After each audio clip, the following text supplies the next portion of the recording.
Resumes and cover letters for applying for jobs in Canada. This video is everything you need to know.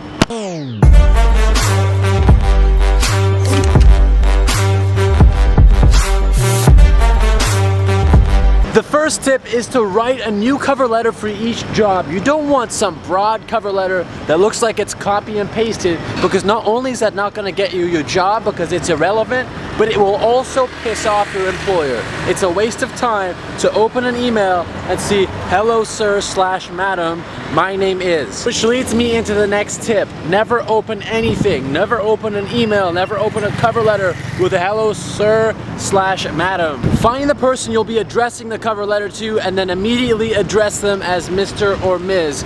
or Mrs. or whatever the title is. Look into that.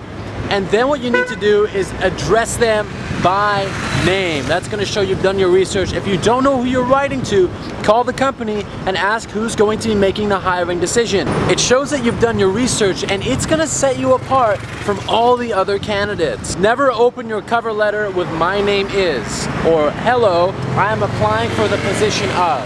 Never open it with a cliche you think other people are going to use. One of my favorite ways to open a cover letter is "I'm excited to apply for" and then the position.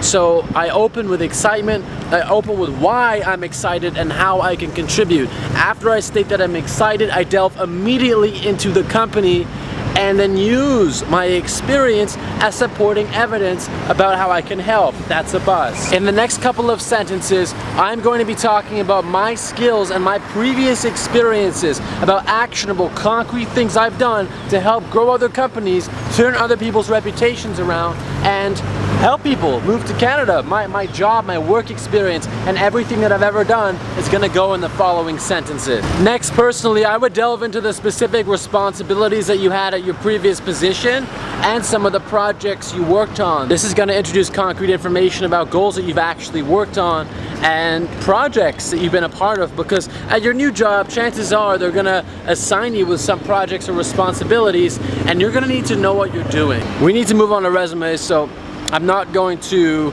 put everything up in this video, but I'm going to drop a link down below. There's going to be a cover letter template for you to check out, so be sure to click the link, open it up, and just look at what a regular cover letter looks like. If you want me to approve or look at some of your cover letters, I have a Patreon down there, and for a simple subscription, I can go and answer any of your questions that are more detailed, that are more time-consuming. Patreon is also a place to support my videos. You can make a small contribution or a donation, or you can do it monthly, and you'll get more access to me and even my personal phone number to give me a call if you need my help. I'm not going to explain the resume like a listicle, number 1, number 2, number 3.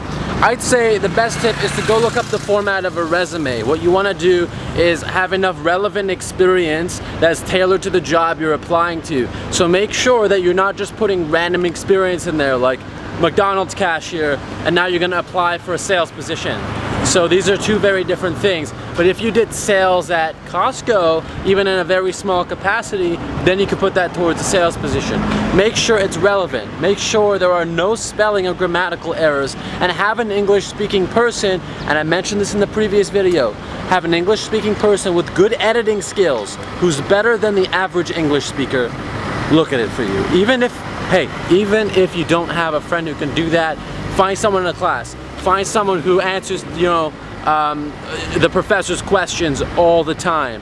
Or if you're older, you probably have a large network. So find friends of friends with really good English speaking skills. Ask around, and what you want is a hard, ruthless editor who's going to look through your resume, remove unnecessary words. We call these redundant words. So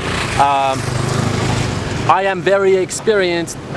You don't need to write things that way. You just write, "I am experienced in," and then you jump into it. You don't say, "I'm very experienced in." So just by removing these small redundant words, you can strengthen your resume and make it even punchier. And this is going to really help you when you're applying for jobs, because it shows employers you're down to the point and you're really driving those facts home. So that's a really important part of building a resume. I've attached a resume template in the description down below, so if you're interested on building your own resume or looking at the format of a resume, be sure to click that link.